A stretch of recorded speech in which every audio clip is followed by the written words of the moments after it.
Excellences, Monsieur le Président de jury, chers honorables membres de jury, chers députés à l'Assemblée nationale, chers collègues pasteurs, distingués invités en vos rangs, chers parents, amis et fidèles, bonsoir. Nous sommes très heureux de vous présenter le résultat de nos recherches durant 3 ans d'affilée, très passionnante et tumultueuse. Avant tout propos, nous tenons à remercier les membres de jury pour leur disponibilité. Aussi remercier notre directeur de thèse à la personne du docteur Anissé Oufonda. Chers membres de jury, permettez-moi de vous raconter une petite histoire de ma vie. Lorsque j'étais au cours secondaire, j'allais souvent pour évangéliser. Cette évangélisation qui m'amenait de maison en maison et de porte à porte m'a permis de rencontrer un vieux féticheur un jour assis sous un corosolier. Après avoir écouté ma prêche, il me posa la question: ce Jésus que tu prônes si tant, avec vigueur, est-il réellement Dieu? Comment est-ce possible qu'un homme né d'une femme soit le créateur des cieux et la terre? Je suis resté sans voix, troublé et bouleversé. Je n'avais pas de réponse à lui donner. Il insistait à comprendre, mais je n'ai pas pu répondre à sa question. Cela m'a relancé dans une recherche pour pouvoir apporter un résultat ou une réponse à cet homme. Chers honorables membres de jury, le résultat est ce qui nous réunit ici ce jour. À cet effet, le thème de notre développement est intitulé « La filiation divine, lieu de découverte du Fils de l'homme, paradigme de l'auto-révélation de Jésus ». Notre intérêt est de montrer au travers les Écritures saintes que Jésus est Dieu. Aussi bien aguerrir le corps pastoral, avoir plus ample d'arguments sur la question de la divinité de Jésus. Montrer que Jésus est la seule unique voie de salut et que c'est Jésus la vie. Notre volonté est de prouver que Jésus est Dieu. Nos recherches ne sont pas basées sur une sagesse humaine, ni un quelconque raisonnement humain. Ainsi, notre développement s'articule autour de 5 points. En premier lieu, nous allons aborder les hérésies christologiques, la révélation de Jésus Dieu dans Jean chapitre 1er, le verset 1er, la préexistence de Jésus, l'épiphanéa et enfin l'union hypostatique, Jésus vrai Dieu, vrai homme. Excellence, Monsieur le Président de jury, chers membres de jury, au début du 1er et du 2e siècle, le christianisme, à son début, a connu beaucoup de bouleversements. Plusieurs groupes se sont intervenus sur la question de la divinité de Jésus. Ainsi, plusieurs groupes hérétiques sont nés. Et parmi ces groupes, nous aurons à aborder quelques-uns. Nous avons l'ébionisme. Ce groupe stipule que Jésus est un simple homme qui a été visité par le Saint-Esprit lors de son baptême au Jourdain, ce qui lui a valu des dons prophétiques et charismatiques extraordinaires. Il rejette la préexistence de Jésus et sa filiation divine. Le grand théologien Irénée de Lyon a rejeté et a condamné cette affirmation et a affirmé que Jésus est vrai Dieu et vrai homme. Vrai Dieu en ce sens que c'est à Dieu de réconcilier l'homme avec Dieu. Vrai homme parce que c'est à l'homme de réparer sa propre faute. Au-delà de cette hérésie, nous avons l'adoptionnisme, qui stipule que Dieu peut adopter n'importe quelle créature et que Jésus est une simple créature qui a été adoptée par Dieu lors de son baptême au Jourdain, ce qui lui a valu une grâce exceptionnelle. Cela a été condamné par l'Église, car le concile de l'Église s'est réuni à Antioche et a refuté cette hérésie. Nous avons le gnosticisme qui exalte tout ce qui est spirituel et rejette tout ce qui est physique. Parce que ils sont de source appelée la gnose, la sagesse. Selon eux, Jésus est un principe divin établi entre Dieu et les hommes. Ils ont rejeté l'incarnation divine du Christ. L'Église a aussi condamné cette hérésie.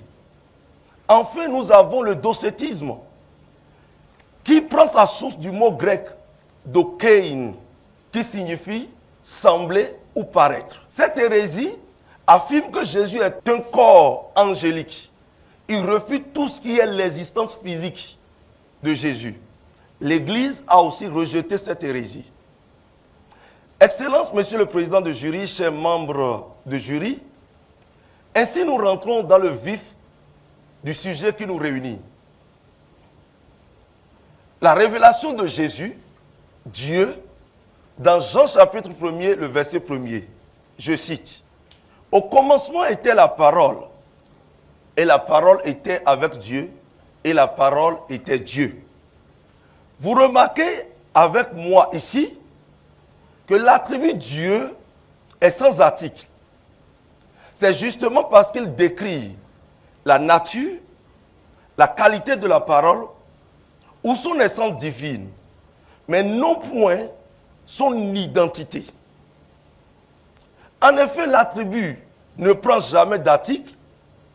En grec, affirmer que la parole est un Dieu, c'est dire qu'il est inférieur au grand Dieu.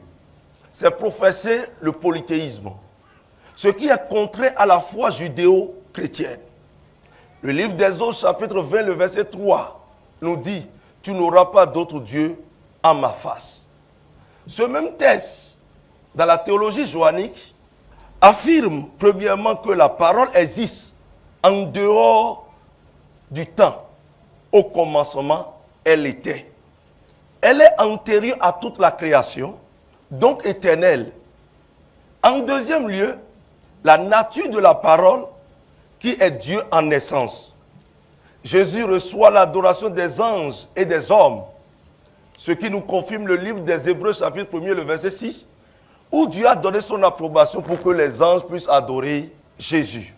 Aussi bien peu de temps avant son ascension, dans le livre de Luc, chapitre 24, le verset 52, les hommes se sont prosternés devant lui avant son ascension. Ce fut une adoration. Si nous prouvons que Jésus est Dieu, cela voudra dire qu'il avait une préexistence. Et si nous débouchons sur la préexistence de Jésus, et nous irons dans le livre de Jean chapitre 8, le verset 58. Jésus leur dit, en vérité, je vous le dis, avant qu'Abraham fût, je suis. Il y a donc dans ce texte une opposition frappante, évalue entre le verbe fut, réservé à la créature temporelle, qui commence à durer, et le je suis, qui exprime un mode proprement divin. La parole de Jésus rappelle celle de Psaume 90, le verset 2. Avant que les montagnes ne fussent nées et que tu eusses créé les cieux, la terre, le monde, d'éternité en éternité, tu es Dieu.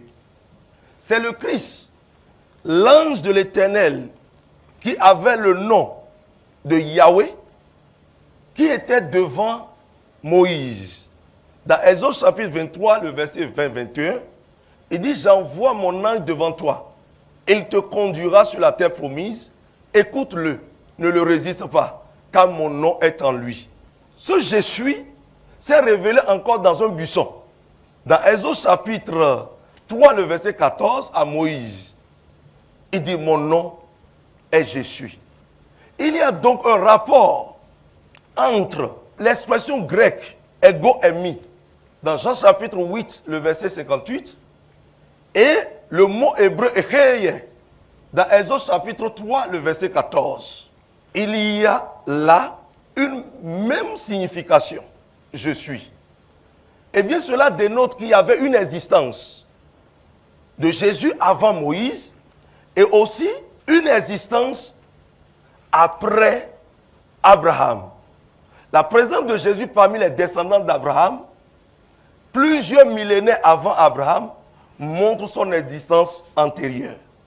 Cette proposition ne peut s'entendre seulement d'une union morale ou d'une conformité de volonté.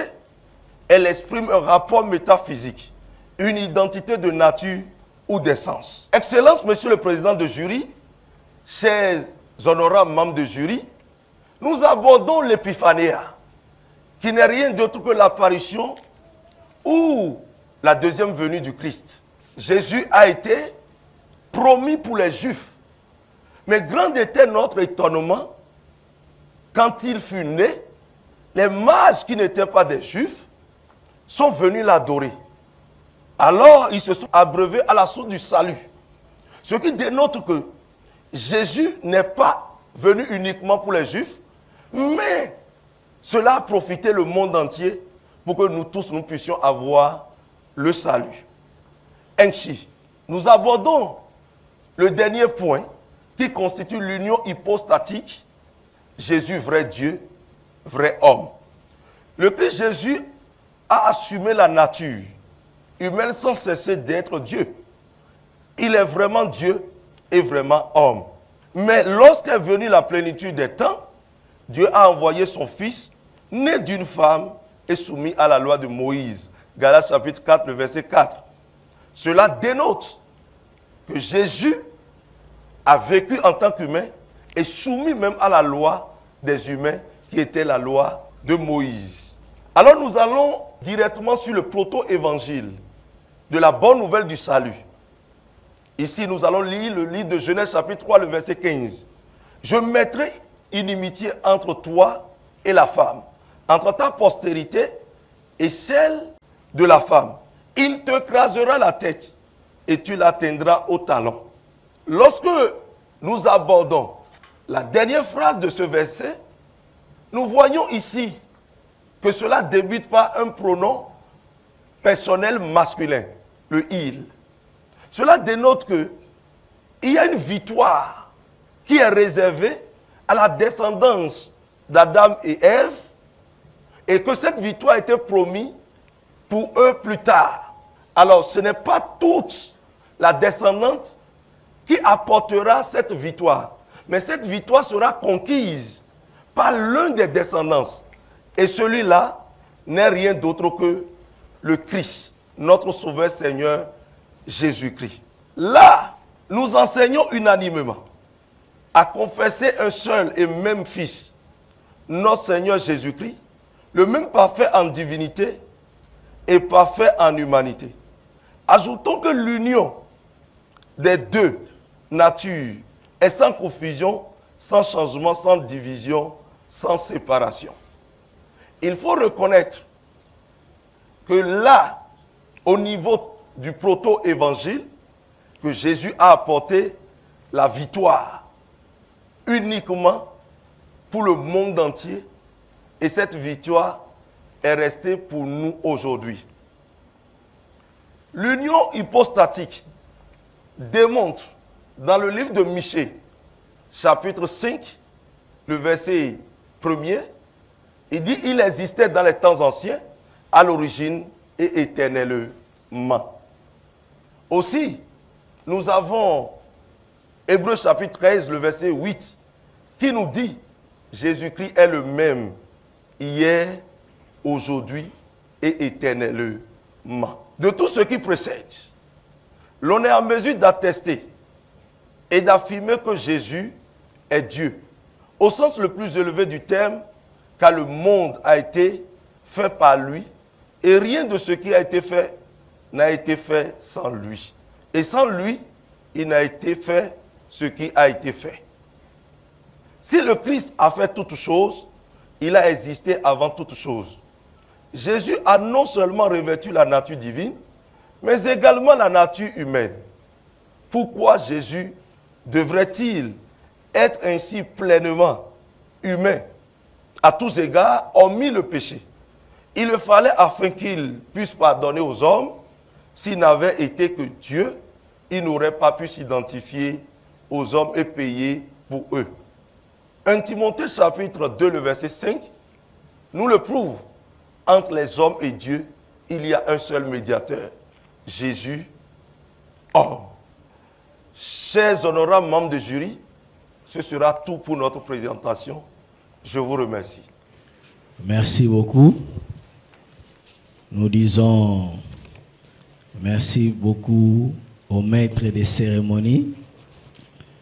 Que le Seigneur vous bénisse. Nous sommes arrivés au moment de la proclamation des résultats. Et prophète Wilfried Asoba, le jury a pris le temps d'examiner votre travail. Nous avons suivi toutes vos interventions. Votre speech, nous l'avons très bien suivi et apprécié. Nous avons eu le temps de lire votre travail et vous avez pu répondre aux questions qui vous ont été posées. Sur ce, le jury vous accorde la mention très honorable. Wow! Ça s'acclame! Monsieur très honorable! Fini le suspense! Monsieur très honorable! Merci. On n'a pas encore fini. Je disais très honorable avec les félicitations du jury. Avec la félicitation du jury. Et la note de 18 sur 20. 18 sur 20! Monsieur honorable. Avec la note de 18 sur 20. Un travail apprécié. Aimé par le membre de jury. Une belle collation. Ça, c'est la femme du prophète. Waouh!